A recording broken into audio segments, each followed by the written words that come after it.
أعوذ بالله من الشيطان الرجيم بسم الله الرحمن الرحيم الحمد لله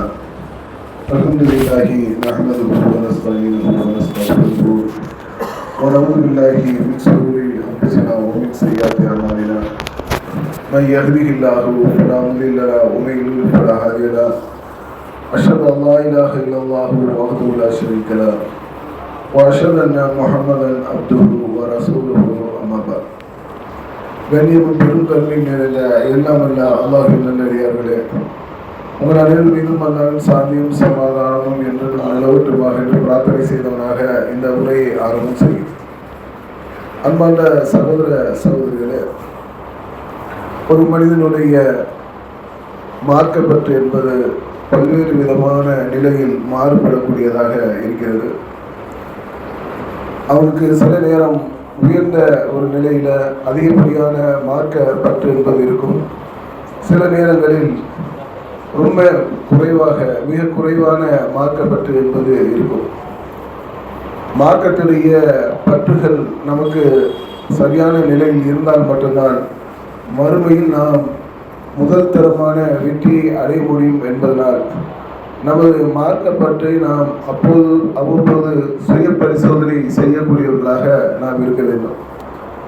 நாம் எல்லா நிலையிலையும் ஒரே மாதிரியான ஒரு நிலையை வெளிப்படுத்தக்கூடியவர்களாக இல்லை. பள்ளிவாசலில் அதிகம் தொடர்புடையவர்களுக்கு மறுமை பற்றிய எண்ணம் அதிகமாக இருக்கும், அல்லாஹ்வை பற்றிய அச்சம் அதிகமாக இருக்கும், அல்லாஹ்வுடைய தூதருடைய வாழ்க்கை நெறிமுறைகள் பயனுள்ளதாக இருக்கும்.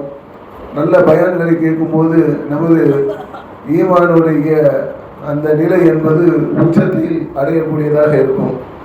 சில நேரத்தில் மறுமை பற்றிய நினைவால் நமது கண்களிலிருந்து கண்ணீர் கூட வரக்கூடியதாக இருக்கும்.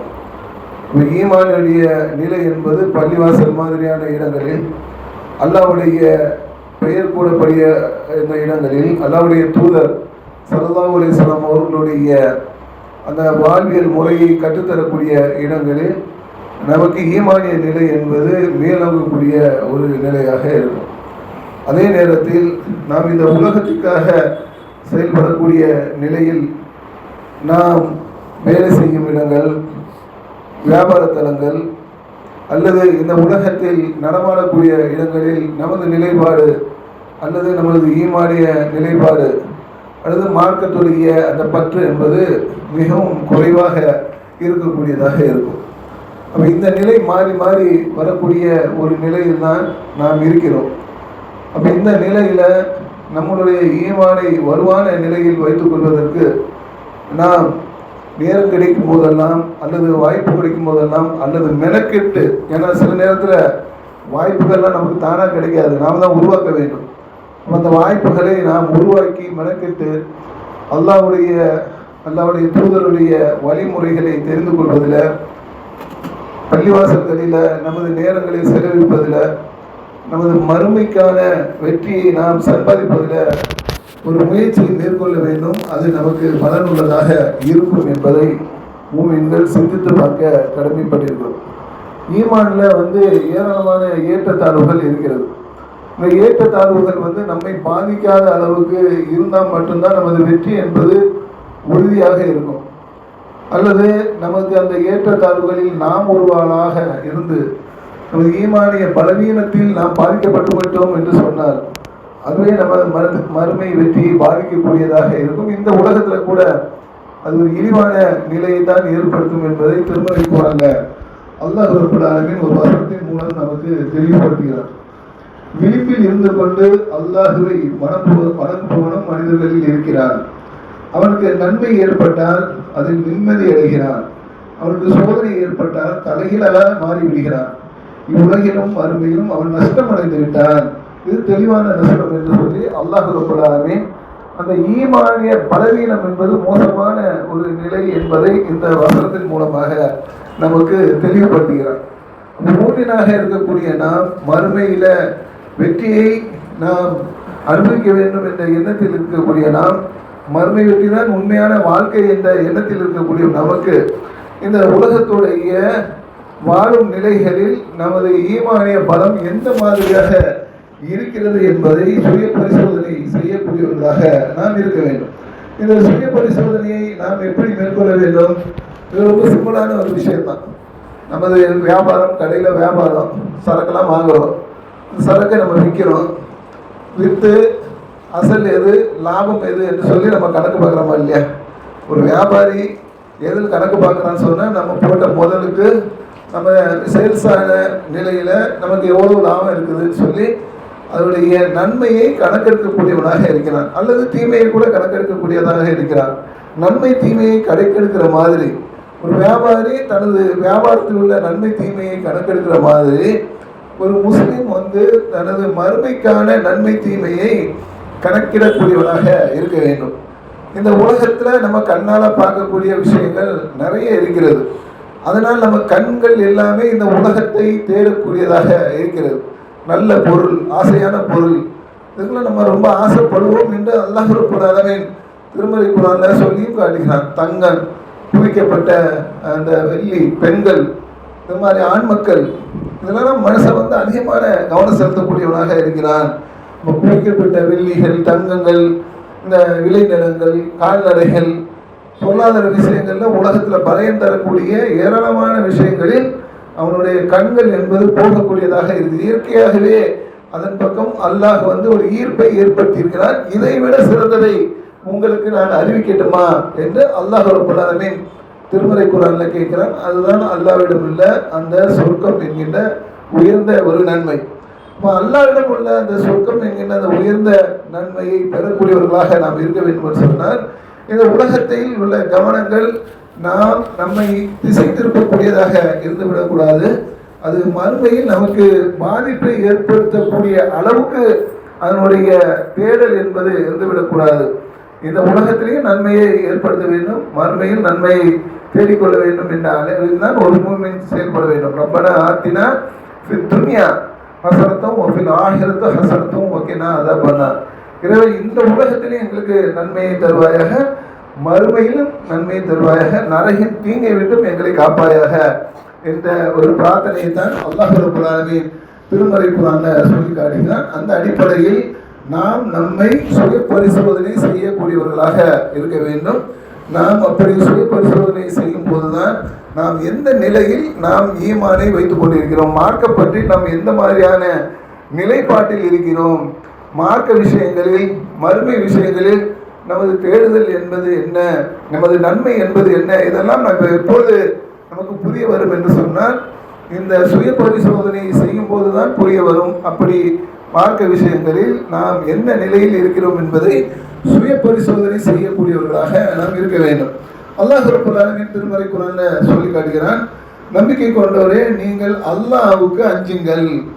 ஒவ்வொரு ஆத்மாவும் நாளை மறுமைக்காக எதை முற்படுத்தி வைக்கிறோம் என்பதை கவனத்தில் கொள்ளட்டும். மறுமைக்காக நாம் எதை முற்படுத்துகிறோம் என்பதை ஒவ்வொரு ஆத்மாவும் கவனத்தில் கொள்ளட்டும் என்று சொல்லி அல்லாஹ் ரப்பல் ஆலமீன் திருமறை குர்ஆன்ல சொல்லி காட்டுகிறான் என்று சொன்னால், நாம் மறுமைக்காக எதை முற்படுத்துகிறோம் என்ற சிந்தனையை பெற்றவர்களாக நாம் இருக்க வேண்டும். அதற்கு சுய பரிசோதனை தான் ஒரே வழியாக இருக்கிறது. நாம் எந்த நிலையில் மார்க்கத்தில் இருக்கிறோம், எந்த நிலையில் உலகத்தில் உள்ளதுக்கு நம்ம சுய பரிசோதனை தேவையே கிடையாது. அதிகமான ஒரு கவனம் அதில் தான் நம்ம செலுத்துகிறோம்.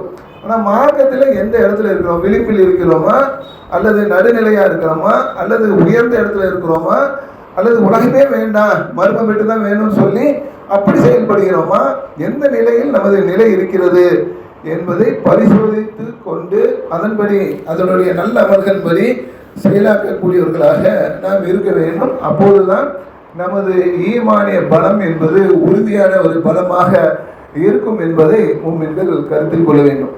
அப்துர்ரஹ்மான் பின் அவுஃப் என்கின்ற ஒரு நபித்தோழர், அவங்க நோன்பு திறப்பதற்காக பொருட்கள்லாம் கொண்டு வந்து வைக்கப்படுகிறது.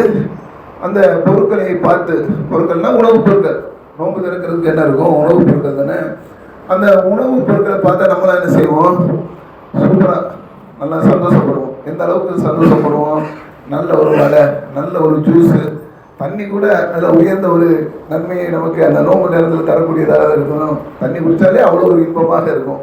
பேரிச்சம்பழம், கஞ்சி, இதெல்லாம் கொஞ்சம் எக்ஸ்ட்ராவான விஷயங்கள். சாதாரண நிலையிலிருந்து கொஞ்சம் உயர்தர உணவுகள் இருந்துச்சு சொன்னால் அதை நம்ம அவ்வளோ வரவேற்போம். அந்த மாதிரியான ஒரு நிலையில் தான் நமது நிலை என்பது இருக்கும்.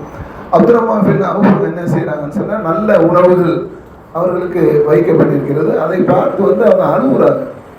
ஏன் அழுகுறாங்க அப்படின்னு சொன்னால், அவர்கள் முந்தைய நிலையை நினைத்து பார்க்கிறார்கள். முந்தைய நிலை என்ன, இந்த மார்க்கத்துடைய முந்தைய நிலை என்னன்னு சொன்னால், சாப்பாடெல்லாம் கிடைக்காது. எந்த அளவுக்கு சாப்பாடு கிடைக்காது, ரொம்ப ஒரு நாள் 2 நாள் 3 நாள் அதெல்லாம் ஒரு நிலை இல்லாமல் பட்டினியெல்லாம் கிடப்பாங்க. அந்த அளவுக்கு அவர்களுக்கு சாப்பாடு கிடைக்காது. திண்ணை தோழர்கள் என்ற ஒரு கூட்டம் இருக்கு. அந்த கூட்டம் மயங்கிலாம் விழுந்துருவாங்க. மக்கள் அவர்களை அவங்க மேலே மிதிக்கிற அளவுக்கு அவர்களுடைய நிலையெல்லாம் இருக்கும். அந்த அளவுக்கு அவர்கள் மயங்கிய நிலையில, உணவு கிடைக்காத நிலையில இருப்பார்கள் என்றெல்லாம் மார்க்கத்தில் நம்ம பார்க்கிறோம். இப்போ அந்த மாதிரியான ஒரு நிலையில இன்னைக்கு இந்த செல்வங்கள் குவிக்கப்பட்டிருக்கிறது. என்னுடைய தோழர் முசாத் இப்னு உமைர் சொல்கின்ற ஒரு தோழர், அவரை பொறுத்த வரைக்கும் என்னன்னு சொன்னா, அவரு மக்காவில் இருந்த காலகட்டத்தில் அவருடைய வசதி வாய்ப்புகளுக்கு உதாரணமாக எது சொல்லப்படுகிறது என்று சொன்னால், அவர் ஒரு தெருவில் வந்தார் சொன்னால் பக்கத்து தெருவில் அவருடைய நறுமணம் வீசும். அப்போ எந்த அளவுக்கு அவருடைய ஆடம்பர நிகழ்வு, அந்த அளவுக்கு வசதி வாய்ப்புகள் இருந்திருக்கிறது என்பதற்கு உதாரணமாக சொல்வார்கள். அந்த அளவுக்கு அவர் எப்பவுமே நறுமணமாக அந்த அளவுக்கு உயர்ந்த ஒரு நிலையில் உள்ளவர் தான் இந்த முசாத் இப்னு உமைர் அவர்கள். அவர்கள் அல்லாஹ்வின் தூதருடைய இந்த மார்க்கத்தை ஏற்று மதீனாவுக்கு வந்த பிறகு உஹது போரில் கலந்துக்கிட்டாங்க. இந்த உஹது போரில் கலந்துக்கிட்டப்போ அவர்கள் கொல்லப்படுகிறார்கள். அந்த போரில் கொல்லப்படுகிறார்கள். அந்த போரில் கொல்லப்பட்ட அவர்களுடைய அந்த ஜனாசாவை கஃனிடுவதற்கு முழுமையான துணி கிடைக்கவில்லை. எவ்வளோ பெரிய அளவுக்கு வசதி வாய்ப்போடு இருந்த அவர்களுடைய நிலைக்கு அவர்களுடைய ஜனாசாவை கஃனிடுவதற்கு முழுமையான துணி கிடைக்கவில்லை. அந்த அளவுக்கு தலையை மூடுனா கால் தெரியுது, காலை மூடுனா தலை தெரியுது. அப்போ அல்லாஹ்வின் தூதர் ஒரு புல்லை சொல்லி இந்த புல்லை வச்சு அவர்களை கஃன் எடுங்கன்னு சொல்லி அதை நிறைவேற்றினார்கள் என்ற ஒரு நிலையை பார்க்குறோம். இதை நினைவு கூறுறாங்க. அப்போ இதை ஹம்சார் அலி அவர்களுடைய அந்த விஷயங்கள் அதை நினைவு கூறுறாங்க. இப்படியெல்லாம் நாங்கள் கஷ்டப்பட்டோமே, இன்னைக்கு இந்த செல்வங்கள் திறந்து விடப்பட்டிருக்கிறது, எங்களுக்கு பயங்கரமான உணவுகள்லாம் எங்களுக்கு காட்டப்படுகிறது. ஆனால் அன்றைய நிலையில மிகவும் மோசமான நிலையில் இருந்தோம். எனது பயம் என்னவென்று சொன்னால், எல்லா நன்மைகளும் இந்த உலகத்திலே எனக்கு வழங்கப்பட்டு விடுவோம். அந்த அளவுக்கு வசதி வாய்ப்புகளை நம்ம அடைந்து விட்டோமே, எந்த அளவுக்கு நம்ம அதனுடைய அந்த நன்மையை அடைந்து கொடுக்கணும், இந்த உலகத்திலே எல்லா வசதிகளும் நமக்கு கிடைத்து விடுமோ என்கின்ற அளவுக்கு பயந்தவர்களாக, இதை நினைவு கூறக்கூடியவர்களாக அப்துல் ரஹ்மான் பின் அவுஃப் அவர்கள் இருந்த ஒரு நிலையை நம்ம அரசியலில் நம்ம பார்க்கிறோம். அப்போ இது எதை சொல்கிறது என்று சொன்னால், மார்க்கத்துடைய அந்த நன்மைகளை அடைவதில் ஒரு சுய பரிசோதனை என்பது நமக்கு எப்போது இருக்க வேண்டும். நாம் நன்மைகளை, உலக நன்மைகளை அடையும் போதெல்லாம் இதனுடைய மறுமை வெற்றி நமக்கு என்ன, ஒரு நல்ல சம்பாத்தியம் நமக்கு கிடைக்கிறது, நல்ல பொருளாதாரம் கிடைக்கிறது, இதை நம்ம எப்படி மறுமை வெற்றியாக மாற்றுகிறோம். இதுக்குண்டான ஜகாத்துகளை நாம் ஒழுங்காக கொடுத்து விட்டோமா, மறுமையில இது நமக்கு எந்த விதமான நன்மையை பெற்றுத்தருகிறது. செல்வம் தான், இந்த செல்வம் நமக்கு எதை பெற்றுத்தர போகிறது. உலகத்துல நம்ம நிரந்தரமாக இருக்க போறது இல்லை தானே. எப்படியா இருந்தாலும் மறுமையில தான் நம்ம முழுமையான வாழ்க்கை இருக்கிறது. இந்த உலகத்துல முழுமையான வாழ்க்கை நமக்கு கிடையாது. இந்த உலகத்தை பொறுத்த வரைக்கும் அது ஏமாற்றும் வசதிகள் தான். ஏமாற்று வசதி, நீங்கள் எதை கொண்டு வந்தாலும் எதை சம்பாதித்தாலும் நீங்கள் கொண்டு போக போகிறதே கிடையாது. குழியில் வைக்கும்போது உங்களுக்கு அந்த கஃன் துணி தான் உங்கள் உடலோடி ஒட்டி கொண்டு இருக்குமே தவிர வேறு எந்த செல்வமும் ஒட்டி கொண்டு வராது. அப்போ நன்மையான காரியங்கள் செய்தால் அது உங்கள் மறுமைக்கு உங்களுக்கு பலன் தரக்கூடியதாக இருக்கும் என்ற அடிப்படையில் நாம் எதை சம்பாதிக்கிறோம், எனது உலக வாழ்க்கையில் நமது சம்பாதித்தியங்கள் மறுமைக்கு நமக்கு எப்படி பயன் தரப்போகிறது என்கின்ற அந்த சுய பரிசோதனை என்பது நமக்கு இருந்து கொண்டே இருக்க வேண்டும். அப்போதுதான் நம்மளுடைய மறுமை வாழ்க்கை வெற்றி அடையக்கூடியதாக இருக்கும் என்பதை கவனத்தில் கொள்ள வேண்டும். ஹந்தலா என்கின்ற ஒரு நபி தோழர், ஹந்தலா ரலியல்லாஹு அன்ஹு அவர்கள் அல்லாஹ்வின் தூதர் ஸல்லல்லாஹு அலைஹி வஸல்லம் அவர்களிடம் எழுத்தராக பணிபுரியக்கூடியவர். குர்ஆன் எழுத்தர் கிடையாது. இந்த மன்னர்களுக்கெல்லாம் கடிதம் எழுதும் போது அவர் எழுதுவார். அந்த மாதிரி எழுத்தராக பணிபுரியக்கூடிய ஹந்தலா ரலியல்லாஹு அவங்க ஒரு நாள் வீதியில் நடந்து வரும்போது அழுது கொண்டே வராங்க. பயங்கரமான அழுகை.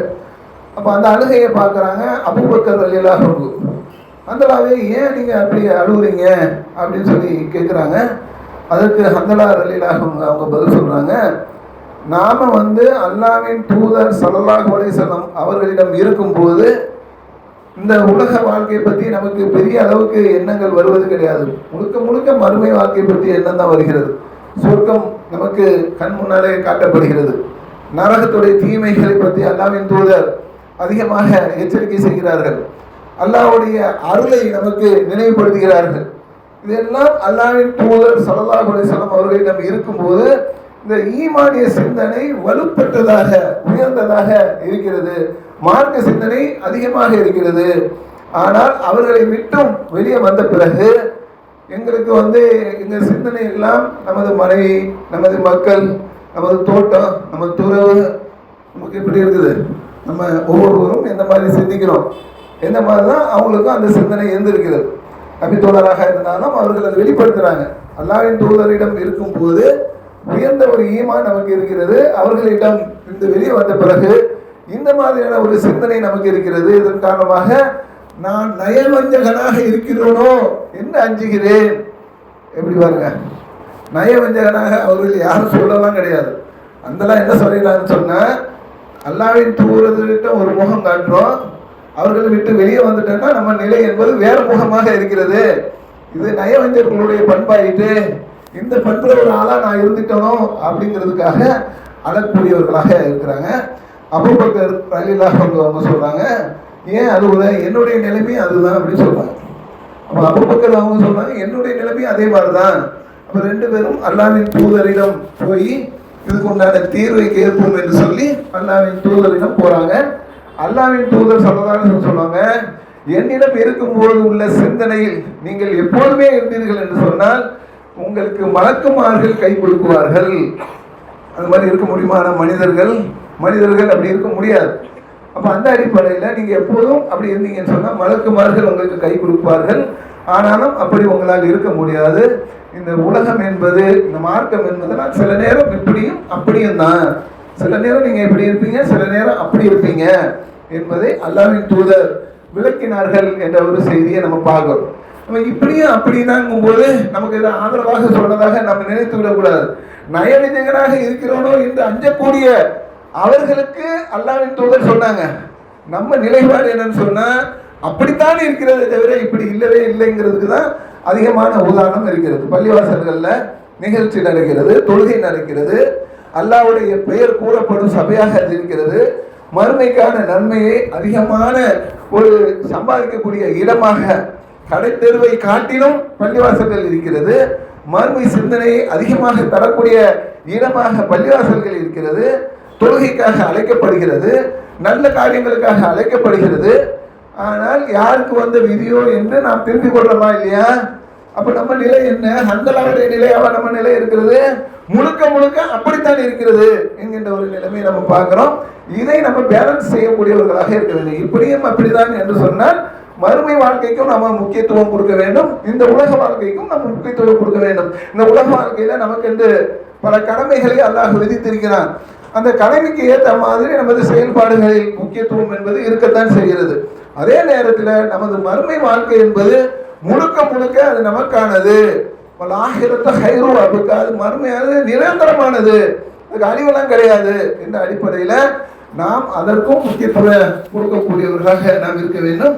அப்போது நமது ஈமானிய நிலை என்பது சரிசமமாக, சராசரியாக, நடுநிலையாக இருக்கும் என்பதை கவனத்தில் கொள்ள வேண்டும். இந்த உலகத்திலேயே நாம் சாய்ந்து விடக்கூடாது. இந்த உலகத்திலும் நன்மை தருவாயாக, மறுமையிலும் நன்மை தருவாயாக, நரகின் தீங்கி விட்டும் காத்திருக்க ரசிப்பாயாக என்கின்ற மாதிரியான துவாவை தான் நமக்கு எப்போதும் நினைவில் வரக்கூடிய பிரார்த்தனையாக இருக்க வேண்டும். இதே மாதிரி இன்னொரு ஹந்தலாவை பற்றி, ரெண்டு ஹந்தலா, ஒரு ஹந்தலா இவங்க, இன்னொரு ஹந்தலாவை பற்றி ஹதீஸ்களில் சொல்லப்படுகிறது. அவர்களை பற்றி சொல்லும்போது அவர்கள் ஒரு புது மன தம்பதியாக இருக்கிறாங்க. ஒரு அப்பதான் கல்யாணம் பண்ணியிருக்கிறாங்க. கல்யாணம் பண்ணிட்டு அந்த இரவை மனைவியோடைய கழித்துட்டு இருக்கும்போது காலையில் போர் பற்றிய தகவல் கிடைக்கிறது, உகது போர் பற்றிய தகவல். உடனே அந்த ஹந்தலா என்ன செய்யறான்னு சொன்னா, புது மனைவி என்று பாராமல் அவர் விட்டு விட்டு போருக்கு சென்று விடுகிறார். போருக்குன்னு சொன்னால் உகது போர் தெரியும், மிக கடுமையான ஒரு நிலையில் உள்ள ஒரு போர். இஸ்லாமிய வரலாற்றில் ஒரு தோல்வி பக்கமாக ஒரு நிலை இருக்குமேனா அந்த போரை சொல்லலாம். எல்லாம் வெற்றி தோல்வியை மாறி மாறி தானே கொடுப்பான். அந்த அடிப்படையில் அந்த உகது போர் என்பது ஒரு தோல்வியை அடிப்படையாக கொண்டது என்ற அடிப்படையில் மிகப்பெரிய சிரமங்களுக்கு உண்டான ஒரு போராக உகது போர் இருந்தது. அந்த உகது போரில் இந்த ஹந்தலா அவர்கள் கொல்லப்படுகிறார்கள். அப்போ இவர் கொல்லப்பட்ட உடனே இவருக்கு உள்ள சிறப்பு என்ன? அதாவது மறுமைக்காக எந்த விதமான ஒரு நிலையை அவர்கள் மேற்கொண்டார்கள் என்பதை ஒரு சிந்திப்பதற்காக தான் இது சொல்லப்படுகிறது. நாம் அந்த மாதிரி இருப்போமாங்கிறதுலாம் அது அவர்களுடைய ஈமானிய பலத்தை பொறுத்தது. நம்ம அப்படி இருக்கிறோங்கிறது நல்ல விஷயம், அப்படி இருக்கிறோமாங்கிறது ரொம்ப சந்தேகத்துக்குரிய ஒரு விஷயமாகவும் இருக்கிறது. அப்போ அவங்க என்ன செய்கிறாங்கன்னு சொன்னால் அந்த போரில் கொல்ல போடுறாங்க. அல்லாஹ்வின் தூதர் அவர்களுக்கு ஒரு சிறப்பை சொல்கிறாங்க. அந்த ஹந்தலாவின் உடலை மலக்குமார்கள் குளிப்பாட்டி கொண்டிருக்கிறார்கள். இது ஒரு நம்பிக்கை சார்ந்த விஷயம்தான், ஒரு அற்புதத்தில் சார்ந்த. நம்மளாம் போய் பார்க்க முடியாது, மலக்குமார்கள் அவங்க குளிப்பாட்டத்தை நம்ம பார்க்கவா முடியும்? அல்லாஹ்வின் தூதர் நமக்கு அறிவிக்கிறாங்க, நம்ம நம்புகிறோம், நம்பிக்கை சார்ந்த விஷயம். ஆனாலும் என்ன மாதிரியான ஒரு அற்புதத்தை, ஒரு மிகப்பெரிய ஒரு நன்மையை அவர்களுக்கு அல்லாஹ்வின் தூதர் வழங்கினார்கள். மலக்குமார்கள் அவருடைய ஜனாசாவை குளிப்பாட்டு கொண்டிருக்கிறார்கள் என்று சொல்றாங்கன்னு சொன்னால் அவர்களுடைய ஈமானுடைய நிலை, மார்க்கத்தில் அவர்களுடைய நன்மையை அடைந்து கொள்வதனுடைய நிலை, இதெல்லாம் நமக்கு ஒரு எடுத்துக்காட்டாக இருக்கிறது என்பதை கவனத்தில் கொள்ள வேண்டும்.